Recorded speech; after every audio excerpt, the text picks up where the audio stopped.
Querido General de Ejército Raúl Castro Ruz, líder de la Revolución Cubana. Compañero Esteban Lazo, presidente de la Asamblea Nacional del Poder Popular. Diputadas y diputados, invitados. Me corresponde clausurar el 7º periodo ordinario de sesiones de la 9ª legislatura y al mismo tiempo vengo ante ustedes, máxima representación de nuestro pueblo, a cumplir con un mandato legal, rendir cuenta e informar de mi gestión como presidente de la República. Lo haré compartiendo valoraciones sobre la situación actual que hemos enfrentado en estos tiempos, los temas en los que hemos centrado nuestro trabajo y también para hablar sobre los temas hacia los cuales debemos dirigir los principales esfuerzos. Lo hago un día de especial significación para todos los cubanos, aquel en que desapareció el leal Camilo Cienfuegos, símbolo de cubanía, de coraje, héroe eterno de la juventud cubana y, como ella, alegre y profundo. Al ser públicas estas palabras, seguramente podré contar no solo con las opiniones de ustedes, sino también con las de nuestra población. Nos apoyaremos en ellas para perfeccionar nuestra labor con la responsabilidad que impone ser un servidor público. Debo destacar en primer lugar el muy complejo contexto mundial, estremecido por múltiples crisis derivadas del injusto orden global que se han agravado como consecuencia de 2 largos y duros años de pandemia.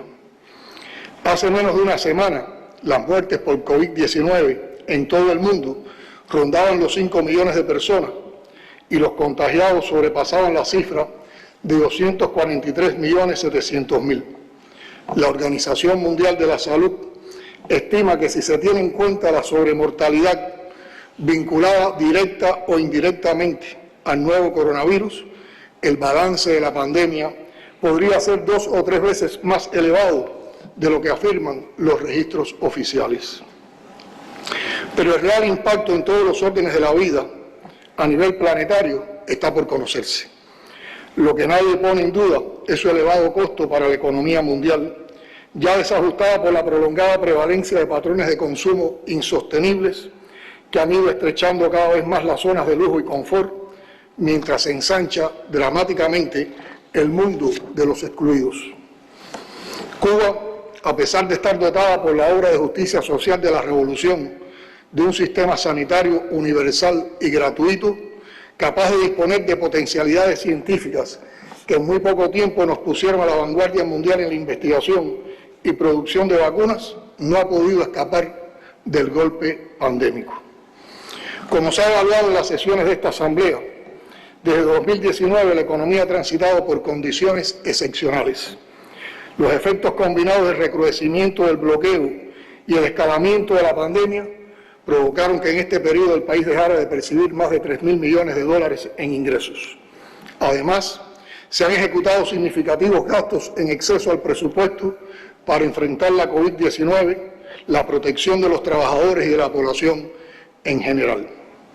Todo ello ha limitado la capacidad de hacer frente a erogaciones indispensables para sostener la oferta estatal, fundamentalmente de alimentos y medicamentos, así como las que demanda para su estabilidad el sistema electroenergético nacional. Esta difícil situación provoca insatisfacción y malestar en la población. Para que se tenga una idea, tan solo en servicios de salud y material gastable en la atención a la COVID-19 se invirtieron unos 300 millones de dólares, mientras que los recursos para la operación y mantenimiento del sistema eléctrico nacional demandan como mínimo 250 millones de dólares por año.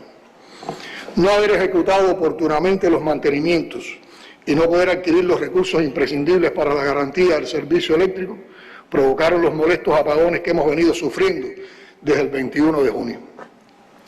Aunque no han desaparecido las limitaciones, existe disponibilidad de combustible para la generación de electricidad y se destinó en muy difíciles condiciones para aprobarlo un nivel de financiamiento que permitirá, antes de concluir el año, recuperar 608 megawatts de potencia de la generación eléctrica, con lo cual irá mejorando gradualmente la situación de este servicio en todo el país. En este contexto, se han producido condiciones que favorecen la inflación por la existencia de una demanda muy superior a la oferta, lo que constituye la principal prioridad en el trabajo del gobierno. Una de las soluciones a este problema es el crecimiento de la oferta a partir de una mayor participación de los productores nacionales en nuestro mercado interno. Gracias al control que sostenidamente se viene alcanzando de la COVID-19, se ha iniciado un proceso gradual de recuperación de la actividad económica y social, a lo cual deberán contribuir las medidas aprobadas para dotar de mayor autonomía a la empresa estatal socialista y el perfeccionamiento y diversificación de los actores económicos. El plan de la economía y el presupuesto del Estado para el 2022, que evaluaremos el próximo diciembre, estarán orientados a proyectar la recuperación de los niveles de actividad fundamentales, alcanzando una mayor autonomía en la gestión administrativa de los territorios, priorizar las medidas compensatorias para la atención a los más vulnerables y consolidar la implantación de la tarea de ordenamiento, entre otras prioridades. Compañeras y compañeros, es preciso apuntar de nuevo al vil oportunismo del adversario. Justo en los meses en que escaló la pandemia en el país, se hicieron frecuentes los cortes de electricidad y se contrajo significativamente la oferta de bienes y servicios por las razones señaladas, creando un clima favorable a la irritación y al descontento. El enemigo histórico de la nación cubana conocía la gravedad del momento y se lanzó con más saña aún contra nuestra economía. En franca contradicción con las recientes declaraciones del presidente Biden ante la Asamblea General de Naciones Unidas de favorecer el multilateralismo y cooperar en la lucha contra la pandemia a nivel global, hacia Cuba se arreció el bloqueo, se dictaron nuevas sanciones y se puso en marcha un nuevo programa de desestabilización que cumple al pie de la letra el manual del golpe blando. Nunca nos hemos sentado a esperar el cambio de una política que durante 62 años ha variado solo para afianzar el cerco. La fórmula del enemigo ha sido apostar a que nuestras grandes dificultades materiales debiliten la resistencia del pueblo y nos pongan finalmente de rodillas ante ellos.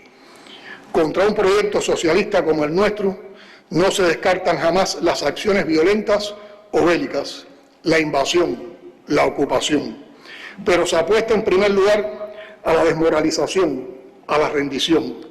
Por eso el mensaje de odio hacia los comunistas, el énfasis antisocialista, la persecución de cada posible salida económica, en fin, el bloqueo. No importa cuánto destruya, cuánto dañe, cuánto erosione la fe de un pueblo en sus propias fuerzas. Por muy inverosímil e inmoral que parezca, ese es el diseño del imperialismo contra Cuba. Ya no valen las hipócritas tapaderas y los engaños sobre una supuesta revisión de la política que el actual gobierno repudió durante la campaña electoral que lo llevó al poder. Ya no valen los pretextos fraudulentos sobre la supuesta intención de favorecer al pueblo cubano y negar beneficios al gobierno. Las evidencias están ante los ojos de todos para comprobar que el objetivo ha sido, desde el comienzo, provocar escasez económica, castigar al pueblo, perjudicar su nivel de vida, restringir sus fuentes de ingresos, limitar su consumo y dañar los servicios sociales de los que depende una parte de su bienestar y la respuesta a sus necesidades más elementales. El propósito ha sido condenar a la población cubana al papel de rehén en una política genocida con designios hegemónicos. Por eso causa tanta molestia en Washington el éxito de Cuba en el enfrentamiento a la pandemia. En particular, el resultado sobresaliente del programa de vacunación desarrollado con ingenio, esfuerzo y recursos propios. Se explica así el empeño en denigrar nuestro sistema de salud pública y en ocultar este logro extraordinario de Cuba que rompe la matriz engañosa que se quiere imponer sobre nuestra realidad. Cada vacuna creada y aplicada, cada compatriota inmunizado, cada contagio evitado y cada vida salvada son triunfos de la causa nacional y derrotas de la agresión imperialista contra nuestro país. Parecería increíble que hay que descubrirlo de esa manera, pero no hay otra forma de referirnos a la desvergüenza de apostar a una pandemia con fríos cálculos políticos contra un pueblo entero. Como recientemente denuncié en la clausura del último pleno del Comité Central del Partido Comunista de Cuba, en el actual escenario bilateral que estamos experimentando con Estados Unidos, La embajada de ese país ha venido desempeñando un papel creciente en los esfuerzos de subversión política. En contraste, puedo afirmar categóricamente que nuestra embajada en Washington no ha realizado nunca actividad alguna dirigida a la subversión del orden en Estados Unidos, ni a socavar sus bases políticas, legales o constitucionales. Nuestra misión diplomática en ese país se limita al despliegue de una intensa labor a favor de las relaciones bilaterales en función del levantamiento del bloqueo económico y dirigida a contrarrestar las calumnias contra Cuba y la revolución. La trayectoria de nuestras representaciones diplomáticas en Estados Unidos ha sido siempre absolutamente limpia, aun cuando tenemos genuinas preocupaciones y criterios legítimos sobre la injusta naturaleza del sistema político estadounidense y sobre los atropellos políticos, económicos y legales que allí se cometen a diario. El gobierno de los Estados Unidos utiliza sin pudor los privilegios de los que disfruta su embajada en nuestro país. Funcionarios diplomáticos estadounidenses se reúnen frecuentemente con los cabecillas contrarrevolucionarios, les brindan orientación, estímulo, apoyo logístico y de manera directa o indirecta financian sus actividades. En sus plataformas comunicativas, incluyendo las redes digitales, emiten a diario pronunciamientos ofensivos que constituyen entrometimientos abiertos en los asuntos internos de nuestro país. Es justo preguntar cuál sería el comportamiento del gobierno de los Estados Unidos ante cualquier embajada acreditada en Washington que se dedicara a instigar, orientar, motivar y financiar a cualquiera de los múltiples grupos extremistas cuyas actividades ilegales atentan contra la estabilidad, la vida y el orden público de ese país. Sería bueno conocer cómo respondería el gobierno norteamericano a una embajada acreditada en su territorio que públicamente se dedicara a promover la desobediencia civil, manifestaciones políticas y marchas masivas en contra de la legalidad establecida. Con las recientes provocaciones, queda claro que está en curso contra Cuba una operación concertada desde Washington que involucra fondos millonarios dirigidos a generar la imagen de que Cuba es un Estado fallido, que ocurre aquí un atropello a la ciudadanía. Ese plan incluye además el propósito de tratar de lograr que otros países se sumen a las medidas de agresión económica e incluso que desde los propios Estados Unidos se tomen acciones punitivas de mayor envergadura. La verdad siempre se impone, por muy poderosas que sean las herramientas hoy existentes, para ocultarla o distorsionarla. La mentira podrá propagarse como se disemina el virus de la COVID y tendrá el poder de confundir y contagiar a muchos, pero no será capaz de doblegar la voluntad tantas veces probadas de este heroico pueblo. En contra de los planes del imperialismo, estamos venciendo a la pandemia, como hemos vencido y venceremos los planes agresivos. No importa cuán poderosas sean las campañas y las calumnias. El bloqueo es y seguirá siendo lo previsible un obstáculo fundamental para nuestras estrategias y potencialidades de crecimiento económico y de desarrollo, pero no es un impedimento insuperable. Seguiremos luchando contra él incansablemente con el respaldo de la comunidad internacional. Nuestro desarrollo y el bienestar del pueblo tendrán que depender del esfuerzo que hagamos y de la inteligencia que aunemos, conscientes de que la cruel guerra económica de los Estados Unidos persistirá mientras persista en ese país el anhelo criminal de adueñarse del destino de Cuba. El bloqueo no solo es un castigo a la resistencia, es el modo cotidiano de impedir que el socialismo se asocie al crecimiento, al progreso y a la prosperidad. No, el socialismo no es el culpable de nuestros problemas. El socialismo es la única explicación de que hayamos sobrevivido a ese cerco feroz y genocida sin renunciar a desarrollarnos.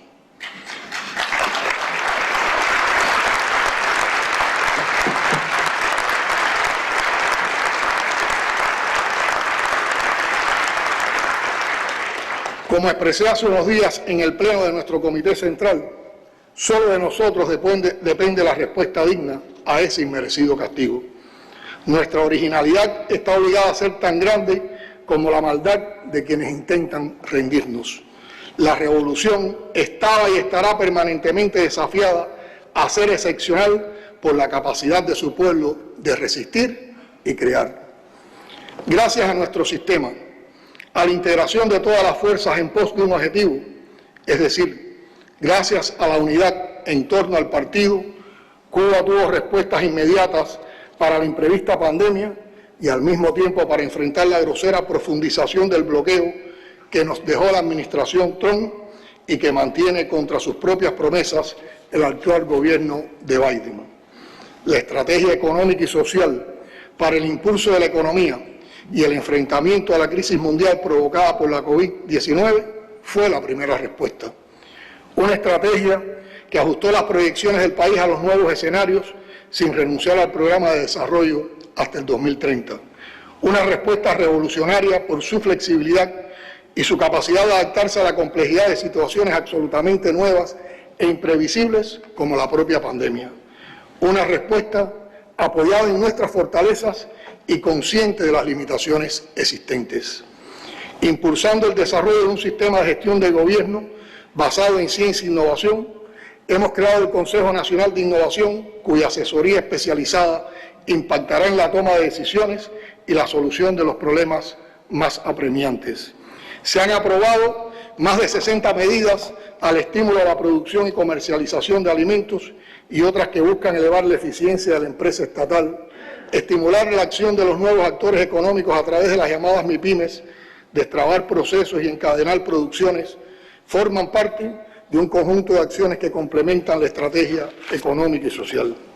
Paralelamente, este año de tantas restricciones, nuestro Estado ha desarrollado una intensa actividad internacional de diálogo, intercambio y cooperación con otras naciones y sus líderes, participando en cumbres, eventos virtuales y en menor medida presenciales que nos permiten mantener una sólida relación con la comunidad internacional y en particular con naciones amigas.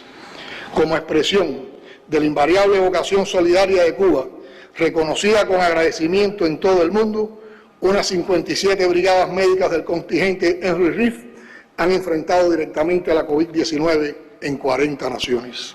Compatriotas, me he permitido insistir en los factores externos que apuntan a debilitarnos, porque bajo los fuegos artificiales de la guerra no convencional y el ruido ensordecedor que arman en las redes los odiadores profesionales, podríamos caer en el error de no aquilatar nuestras propias fuerzas, de no apreciar nuestros indiscutibles avances en un periodo, los 2 últimos años, plagado de desafíos e incertidumbre a nivel mundial. Empecemos por el ejercicio legislativo que tanto debe aportar a la institucionalidad del país. En este periodo de sesiones y en cumplimiento del cronograma acordado, hemos aprobado 4 importantes leyes que marcan una trascendente reforma en el orden judicial y procesal en el país. Es meritorio reconocer el esfuerzo realizado aún en las condiciones impuestas por la pandemia.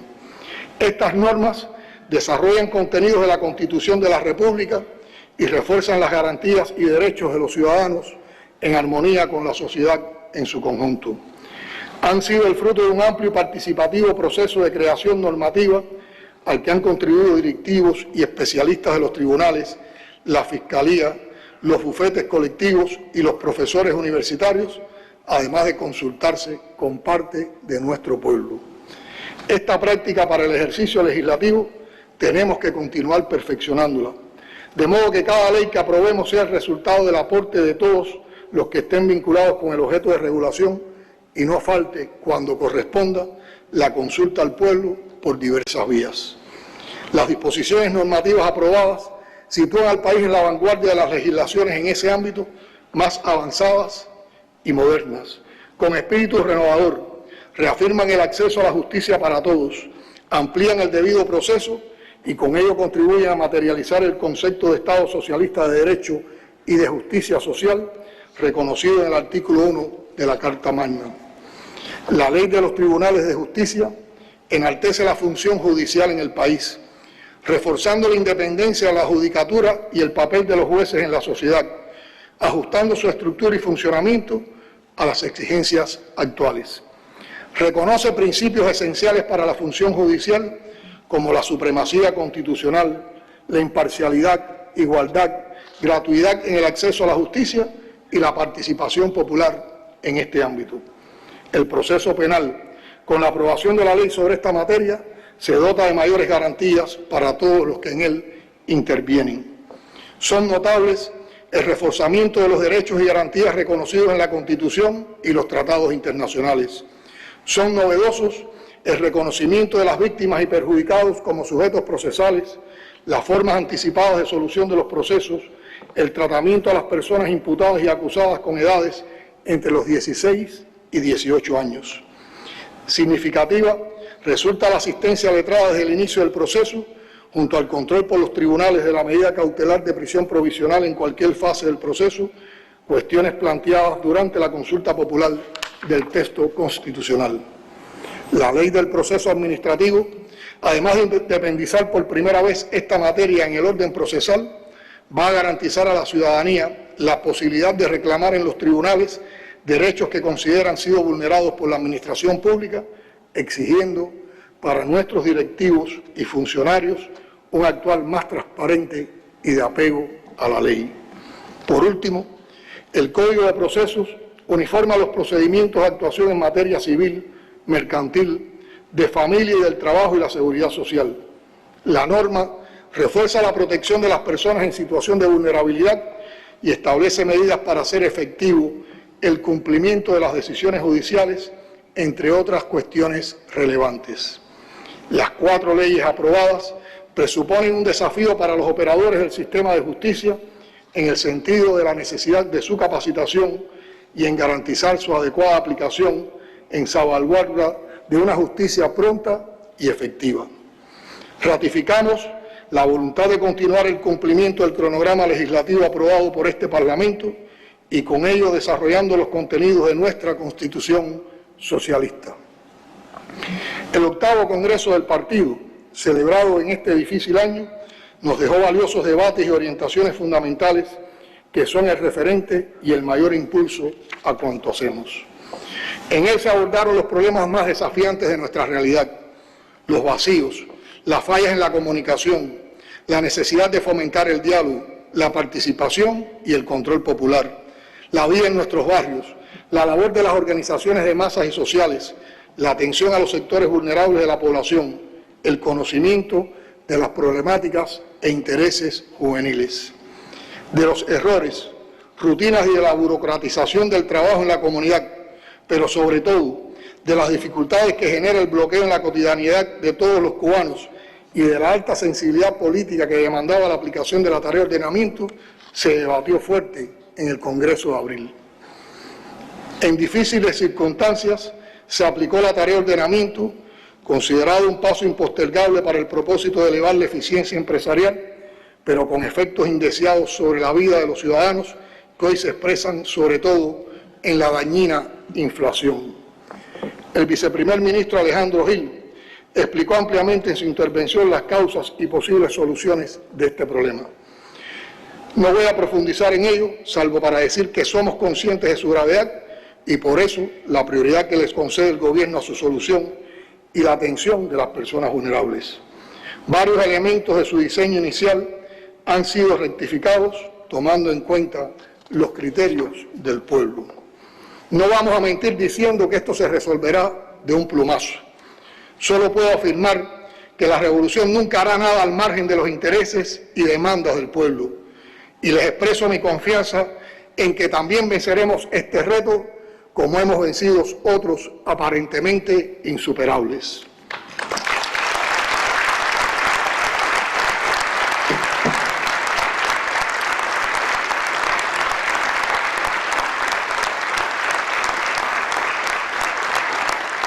Los lineamientos actualizados en el 8º Congreso del Partido y lo que corresponde al quinquenio del Plan Nacional de Desarrollo Económico y Social hasta el 2030 constituyen la base de la estrategia económico-social para el impulso a la economía, cuya conducción se ha decidido que sea responsabilidad del Ministerio de Economía y Planificación a través de los macroprogramas con los programas y proyectos que lo integran. Considerando que durante 10 años la Comisión Permanente de Implementación y Desarrollo de los Lineamientos cumplió funciones en interés de la actualización del modelo de desarrollo económico y social cubano y que se ha ido perfeccionando el sistema de dirección de nuestro gobierno, se ha decidido proceder a la desactivación de la citada comisión y traspasar sus principales funciones al Ministerio de Economía y Planificación. Estamos hoy en mejores condiciones para perfeccionar la gestión de gobierno en estrecha alianza con las estructuras del poder popular, cuyas potencialidades y reservas tienen mucho que aportar todavía. No veo mejor escenario que este para reflexionar sobre lo que esperamos de nuestro poder popular. El poder popular con mayúsculas, genuino, innovador y por esa misma razón cuestionado y atacado por quienes lo desconocen o temen a su ejemplo, constituye el fundamento y la esencia del sistema político cubano. Fortalecerlo es potenciar la iniciativa y la acción directa de nuestro pueblo en la consolidación del socialismo. Esta misma sesión de la Asamblea nos ha dado buenas razones para proponernos una discusión crítica y reflexiva sobre la participación y el control popular, sus diversas formas, mecanismos y procedimientos. Pero apunto también que es importante que estos análisis se realicen en todos los espacios sociales, en todas las instituciones y órganos del Estado, a todos los niveles, para fomentar la acción creativa y responsable en el proceso revolucionario socialista. Si un aprendizaje nos ha aportado el intercambio con representantes de organizaciones y grupos sociales diversos, o sea, los encuentros con sectores y el recorrido por las provincias y los barrios, es la necesidad de asumir nuevos estilos de trabajo que se correspondan con la heterogeneidad social del país, que se canalicen de forma adecuada las inquietudes y los aportes de la ciudadanía y que cada demanda reciba respuestas oportunas, pertinentes y fundamentadas en el plazo y según el procedimiento establecido. Es impostergable aprovechar los saberes, la fuerza e iniciativa popular, no de manera formal, sino orgánica, respetuosamente, conscientes de que así se acentúa el principio de corresponsabilidad en el camino hacia la mayor justicia social posible. Cuando hablamos de la innovación como uno de los pilares de la gestión de gobierno, también pensamos en nuestro poder popular. La democracia socialista exige hacer, innovar, cambiar y transformar permanentemente las formas de participación democráticas. Compañeras y compañeros, la Constitución de la República de 2019 y las leyes aprobadas en la presente legislatura por la Asamblea Nacional del Poder Popular son fundamentos jurídicos para sustentar nuestras acciones, las que continuaremos desarrollando a la par del perfeccionamiento del ordenamiento jurídico. Las acciones que estimulen, promuevan y materialicen la participación popular tienen importancia defensiva y constructiva para el socialismo. El inmovilismo, el formalismo en las estructuras de gobierno a nivel local son tan nocivos como el asistencialismo, que se limita a entregar bienes y recursos sin considerar la trascendencia de la participación social. Participación es ahí la esencia y salvaguarda de nuestro socialismo. Lo contrario solo sirve a los enemigos de la revolución para sus propósitos de retornar el capitalismo en Cuba. La libertad de discusión, el ejercicio de la crítica y la autocrítica de lo que hacemos mal, de nuestros problemas, es vital para seguir avanzando, para fundar y para amar. Debemos escuchar, dialogar, atender los planteamientos de nuestro pueblo. Tenemos que realizar consultas populares en asuntos de interés local y nacional, promover presupuestos participativos para decidir entre todos dónde y cómo utilizar mejor los fondos públicos, con énfasis en la localidad, en el barrio, en el municipio. Reafirmamos aquí la voluntad del partido, el Estado y la sociedad cubana de respetar, promover y garantizar los derechos constitucionales, voluntad que se expresó durante el proceso de reforma constitucional que tuvo como momento cumbre el referendo aprobatorio con fuerza vinculante de la Constitución de la República de 2019 y en todas las acciones que se ejecutan en la cotidianidad para generar la protección de los derechos. Estos duros meses de pandemia son la mejor evidencia de cómo el Estado, apoyado en los científicos, el personal de la salud, los educadores, los obreros, los campesinos, los combatientes, los jóvenes, los estudiantes, en el entorno asociativo de comunidades y barrios, en nuestros actores económicos, en las organizaciones políticas de masas y sociales, han trabajado duro para disminuir las muertes, los contagios, por salvar la vida como derecho que permite disfrutar del resto de los derechos. La participación ciudadana salva.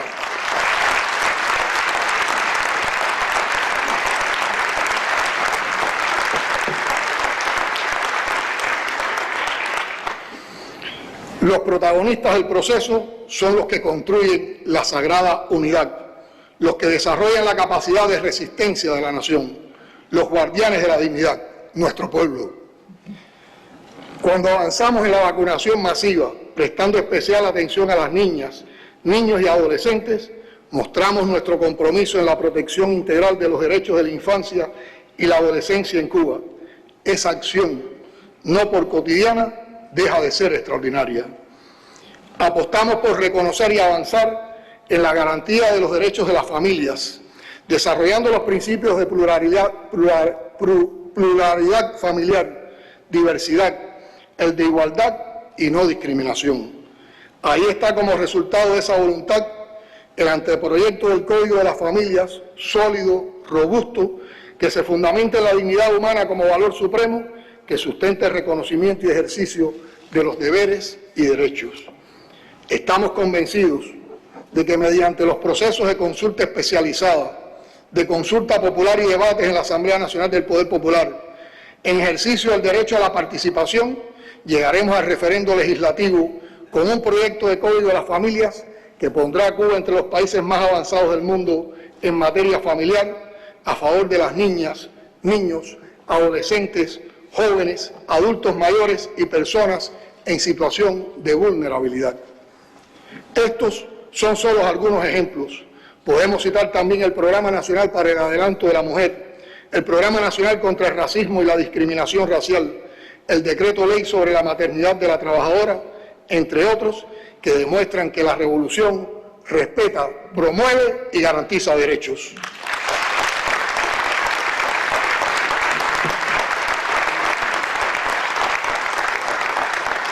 Diputadas y diputados, esta Asamblea aprobó recientemente una importante declaración que denuncia la injerencia del gobierno norteamericano en nuestros asuntos internos y su inaceptable papel como instigador y facilitador de provocaciones en curso.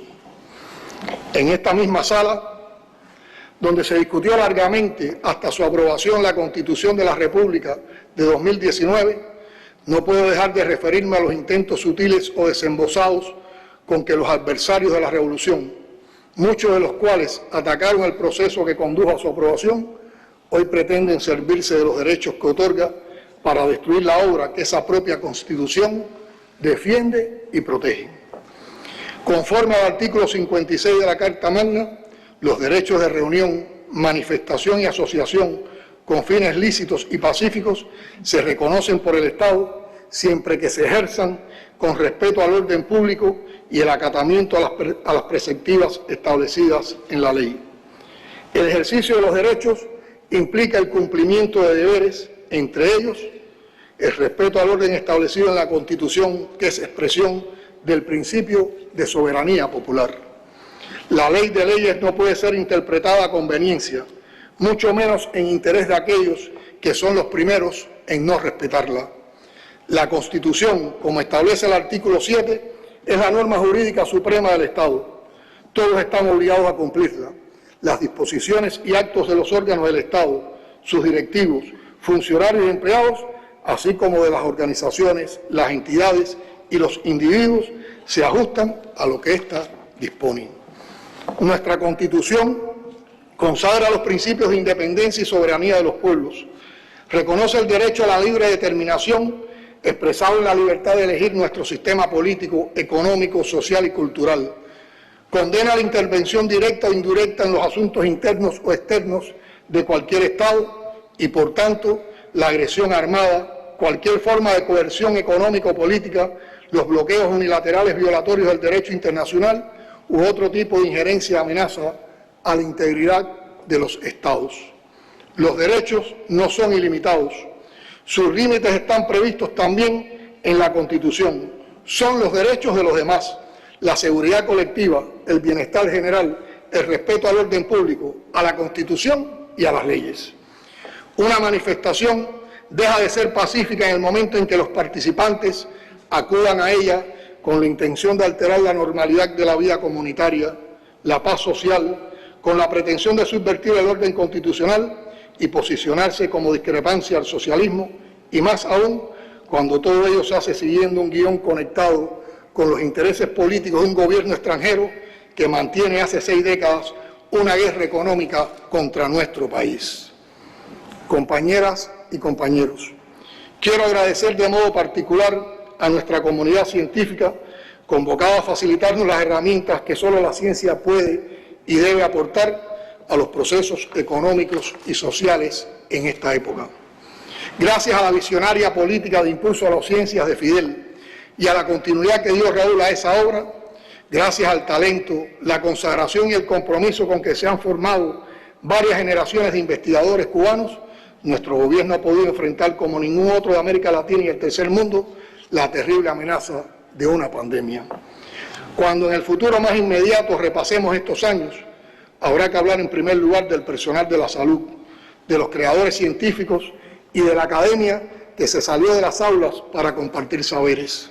Y habrá que hablar también de nuestras instituciones armadas, las Fuerzas Armadas Revolucionarias y el Ministerio del Interior, que apoyan decisivamente los esfuerzos encaminados para hacerle frente a la situación y asumieron la riesgosa misión de producir, trasladar y servir oxígeno a los hospitales en las horas más críticas para el país.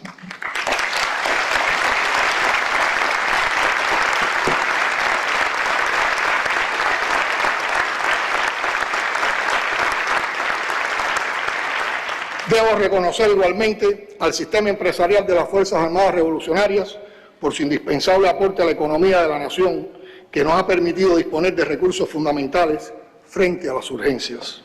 Solo un país organizado, con una dirección unida en torno a un propósito común, la salvaguarda de la nación, puede proponerse las metas más altas en las horas más difíciles.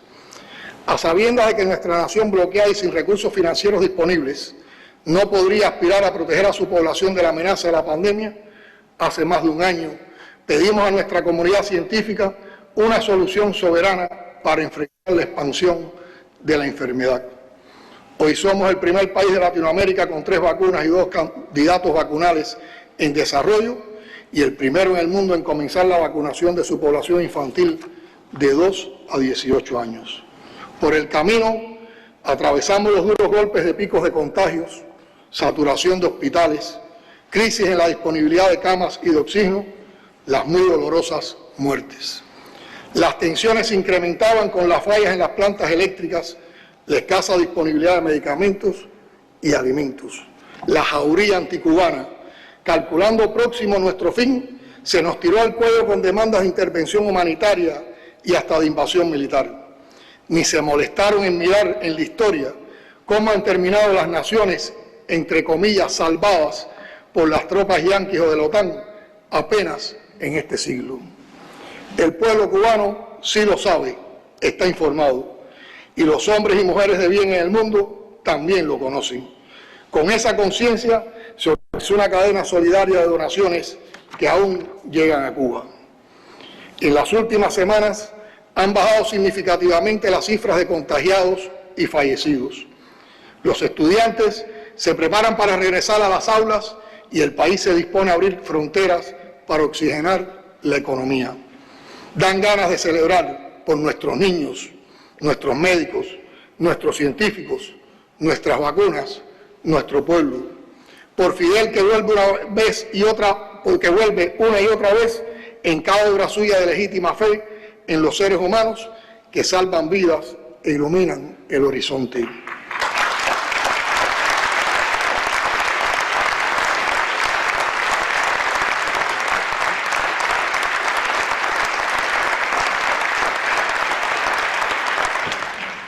hay más de una razón para que la celebración sea responsable y contenida. En muchas partes del mundo se producen nuevos rebrotes de la pandemia en medio de la crisis que la parálisis económica ha causado. En ese mundo vivimos y nos toca enfrentar el riesgo. Hagamos el éxito perdurable. Diputadas, diputados, el 15 de noviembre Cuba reabrirá sus fronteras. Los estudiantes retornarán a la escuela. La Habana, capital de la dignidad, esperará sus 502 aniversarios como no ha podido hacerlo en los 2 últimos años. La vida nacional irá retomando su curso con la mayor alegría, pero alertas. La paz y la concordia que distingue la vida en nuestras calles seguirá reinando. Nadie va a aguarnos la fiesta.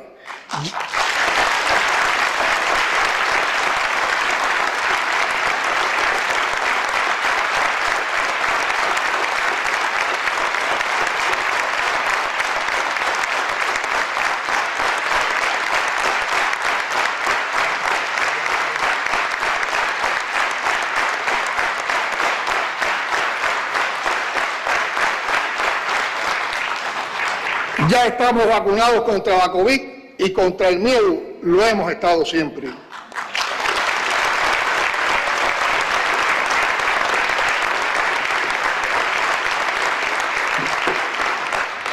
Tenemos patria y defendemos la vida. Y seguimos siendo de patria o muerte.